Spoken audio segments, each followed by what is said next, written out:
नमस्कार बंधुरा गौरीर किचेने सबाइके स्वागत। आज के आमी आलू सजने डाटा दिए रुई माछेर झोल रान्ना करब।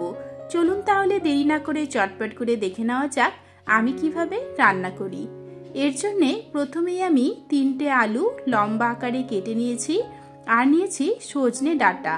এগুলো দেখুন ঠিক এইভাবে কেটে নিয়েছি। এবারে এর মধ্যে দিয়ে দিচ্ছি 1 চামচ নুন, তার সাথেই দিয়ে দেব 1 চামচ হলুদ গুঁড়ো। এখানে নিয়েছি কাটা রুই মাছ। এবারে মাছটাকেও নুন ও হলুদ দিয়ে মেখে রাখবো।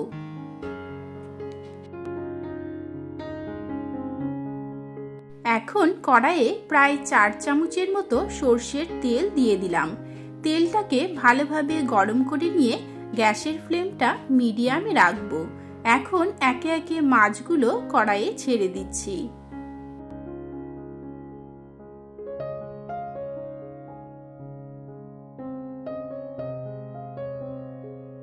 মাছগুলোর একদিকে ভাজা হয়ে যাবে, তারপরে আরেক দিকে উল্টে হালকা লাল লাল করে ভেজে নেব।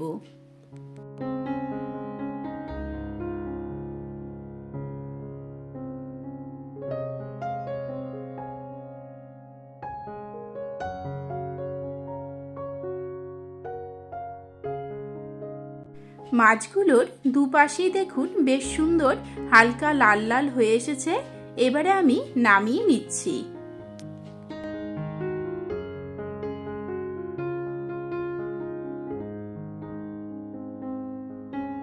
একই তেলের মধ্যে নুন ও হলুদ দিয়ে মেখে রাখা আলুগুলো দিয়ে দিলাম। আলুগুলোকেও আমরা হালকা লাল লাল করে ভেজে নেব।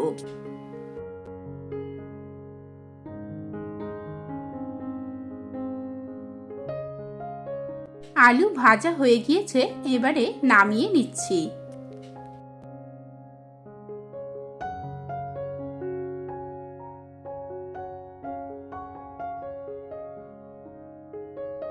একই তেলের মধ্যে দিয়ে দিলাম হাফ টিস্পুন গোটা জিরে, তার সাথে একটা তেজপাতা, একটা শুকনো লঙ্কা ফোড়ন। এখন এগুলোকে একটু নেড়েচেড়ে নিয়ে এর মধ্যে দিয়ে দেব একটা পেঁয়াজ কুচি। পেঁয়াজটাকে বেশ সুন্দর করে মিশিয়ে নিচ্ছি এবং হালকা করে ভেজে নেব।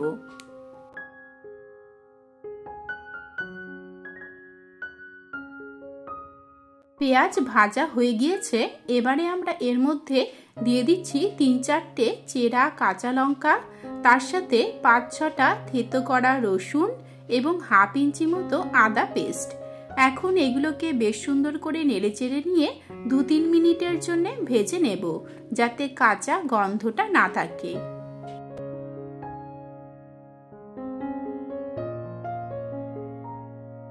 সবকিছু ভাজা ভাজা হয়ে এসেছে। এখন আমরা দিয়ে দিলাম একটা টমেটো, তার সাথে সামান্য পরিমাণে জল।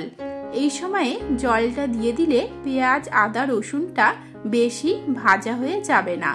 এখন এর মধ্যে দিয়ে দিলাম 1 চামচ নুন, 1 চামচ হলুদ গুঁড়ো, হাফ চামচ লঙ্কা গুঁড়ো, হাফ চামচ ধনে গুঁড়ো, তার সাথে হাফ চামচ জিরে গুঁড়ো। এখন সব মশলাগুলোকে বেশ সুন্দর করে নেড়েচেড়ে নিয়ে মিশিয়ে নেব এবং তেল ছাড়া অবধি কষিয়ে নিতে হবে।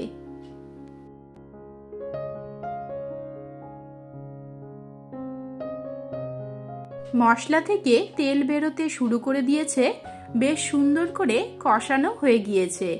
এখন আমরা এর মধ্যে যে সজনে ডাঁটাটা কেটে রেখেছিলাম সেই সজনে ডাঁটাটা এর মধ্যে দিয়ে দিচ্ছি।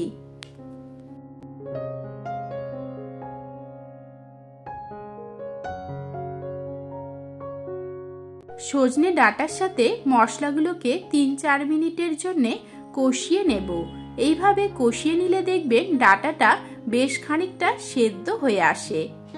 এখন আমি গ্যাসের ফ্লেমটা মিডিয়ামে রেখে ঢেকে রেখে রান্না করে নিচ্ছি।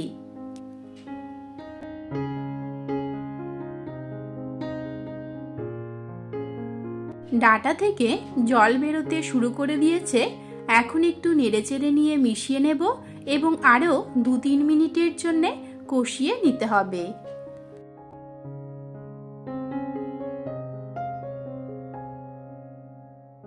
এখন ডাটাটা বেশ সুন্দর শুকনো শুকনো করে কষে এসেছে। এই সময় আমরা এর মধ্যে ভেজে রাখা আলুটা দিয়ে দিলাম। আলুর সাথে ভালোভাবে মিশিয়ে নেব এবং আরও 2-3 মিনিটের জন্য কষিয়ে নিচ্ছি।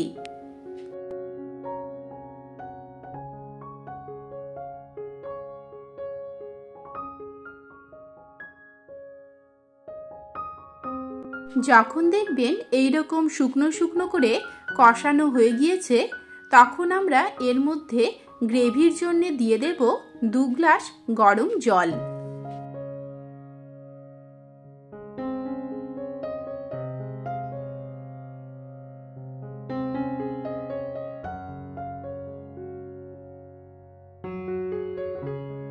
এখন আমরা ঝোলটাকে ভালোভাবে মিশিয়ে নিচ্ছি এবং 4-5 মিনিটের জন্য ফুটিয়ে নেব, যাতে ডাঁটা এবং আলুটা পুরোপুরি সেদ্ধ হয়ে যায়।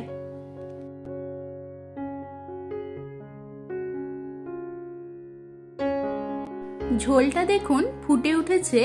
এখানে আপনাদের যেরকম ঝোল পছন্দ কম বেশি করে দিতে পারেন।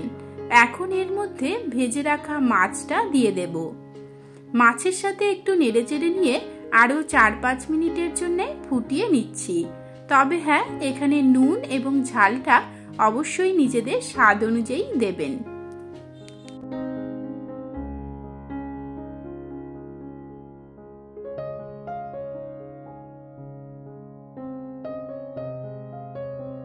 ঝোল দেখুন ফুটে উঠেছে, তার সাথে আলু ডাঁটা সব কিন্তু খুব ভালোভাবে সেদ্ধ হয়ে গিয়েছে। আর এখানে আমি ঝোলটা একটু গা মাখো মাখো করেই দিয়েছি। একদম কমপ্লিট হয়ে গেল আজকের এই রান্না। আমি কিন্তু গরম গরম ভাতের সাথেই পরিবেশন করব। ভালো লাগলে সাবস্ক্রাইব করে নেবেন, লাইক শেয়ার ও কমেন্ট করবেন। নমস্কার।